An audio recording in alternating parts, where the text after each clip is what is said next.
Saviez-vous que la cuisine marocaine a été classée parmi les 3 meilleures cuisines du monde dans les années 80? Écoutez ce témoignage tiré du livre Maroc en 10 chapitres, 7 régions, 40 questions. Si l'on accepte le dicton selon lequel la cuisine exprime l'âme d'un peuple, l'âme marocaine doit être assez complexe, car la cuisine est riche de très nombreuses recettes. Certains gastronomes n'hésitent pas à la classer au 3e rang, derrière ses consoeurs françaises et chinoises. Un récent sondage la place juste derrière l'italienne et l'espagnole, devant la chinoise et la grecque, dans les préférences des Français en matière de nourritures étrangères. Avant tout, la vraie cuisine marocaine est affaire de temps. La table participe généreusement à l'art de vivre, et cet art ne saurait être satisfait à la va-vite. Ne dit-on pas dans les bonnes familles qu'il faut au moins 24 heures pour préparer une pastilla, cette pâte légère mais craquante, farcie de pigeons, d'œufs, d'amandes, de cannelle et recouverte de sucre glace. Les souks alimentaires de la ville regorgent de marchandises. Viande, poissons, fruits et légumes. Par endroits, l'odeur des bouquets de Kesbourg, la coriandre, domine toutes les autres. Les crémiers disparaissent presque derrière les mottes de beurre, les bocaux de citron confit et les tas d'olives macérées qui constituent leurs étalages. Les vendeurs d'épices préparent les mélanges les plus subtils dont ils gardent jalousement le secret. Le ras El Hanout, littéralement la tête de la boutique, allie une trentaine de composants parmi lesquels le bouton de rose et le cubeb ne sont pas les plus insolites. Le fournier tient son four chaud pour y cuire les disques de pâte à laquelle on a ajouté sésame et anis vert. Tout est prêt pour que commence la fête du corps et de l'esprit. Sur la petite place de la Médina, vers laquelle nos pas savent nous diriger sans erreur, le fils de notre hôte nous attend. Il va nous guider sans un mot vers la maison familiale à travers une succession de ruelles coudées de plus en plus étroites. Avant de disparaître, le jeune homme nous fait signe d'attendre dans l'entrée. De l'intérieur de la maison, des bruits de plus en plus étouffés parviennent à nos oreilles et donnent l'impression que le décor personnage compris est en cours de modification à notre approche. Enfin, notre ami se montre. Il est vêtu d'une djellaba claire, mais il ne porte pas le tarbouche rouge qui couvre sa tête en ville. Après les politesses conventionnelles, nous montons 3 ou 4 marches et nous débouchons dans un patio rectangulaire. Sans rencontrer personne, nous sommes conduits vers une pièce tout en longueur, bordée sur son pourtour de banquettes recouvertes de velours brodé de fleurs stylisées. Des coussins pour soutenir les reins et des accoudoirs mobiles permettent de s'y asseoir confortablement. Le centre de la salle est occupé par un épais tapis à fond bleu. À peine avons-nous eu le temps de nous installer qu'entre une servante qui abandonne ses babouches au seuil du tapis. Alourdie par ses multiples vêtements aux couleurs vives, elle n'en a pas moins la souplesse et la dextérité indispensables pour poser devant nous une table ronde et basse dont la nappe est protégée par une feuille de plastique transparent. Puis elle apporte une bassine de cuivre à pied-douche.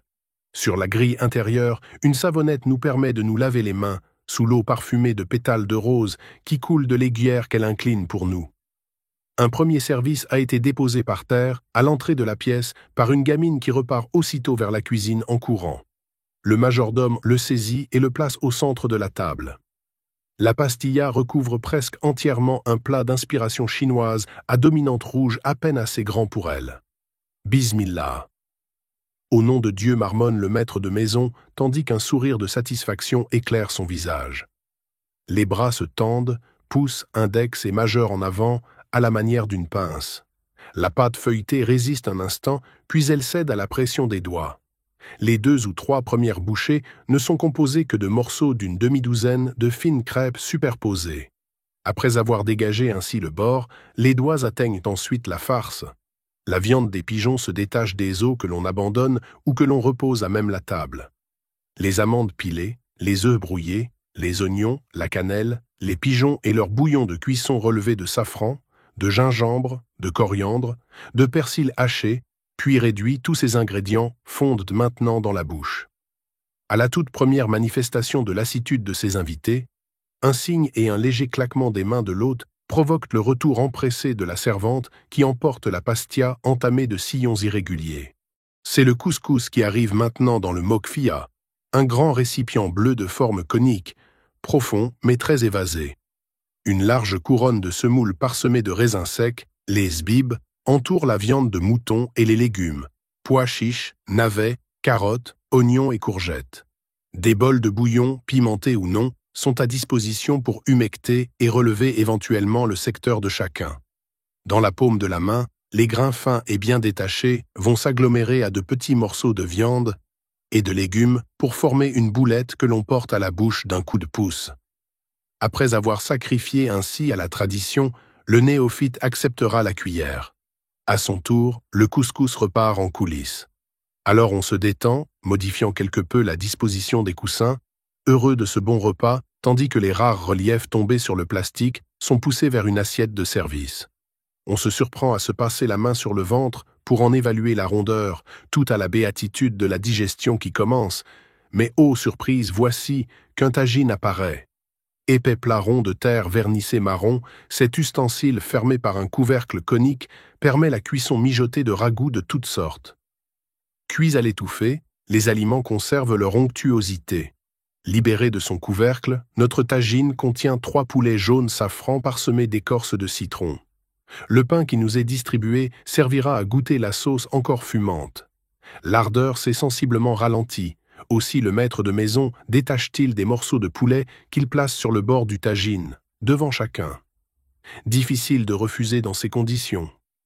On se brûle en essayant de se resservir directement sur la carcasse et nos grimaces provoquent les moqueries des habitués. Cette fois-ci, tout le monde semble marquer le pas et lorsque la table chargée du tagine à peine entamée part vers la cuisine, personne ne cherche à la retenir, de même que personne ne touchera à la corbeille d'orange qui arrive sur une table rectangulaire dont l'étroitesse permet d'étendre les jambes. Maintenant que nous avons partagé la nourriture à partir de plats communs, des liens sont tissés entre nous tous et nous allons pouvoir apprécier à l'unisson les 3 verres traditionnels de thé que prépare le maître de maison. À peine versé dans les verres colorés à bords dorés, le liquide ambré libère le parfum apaisant de la menthe.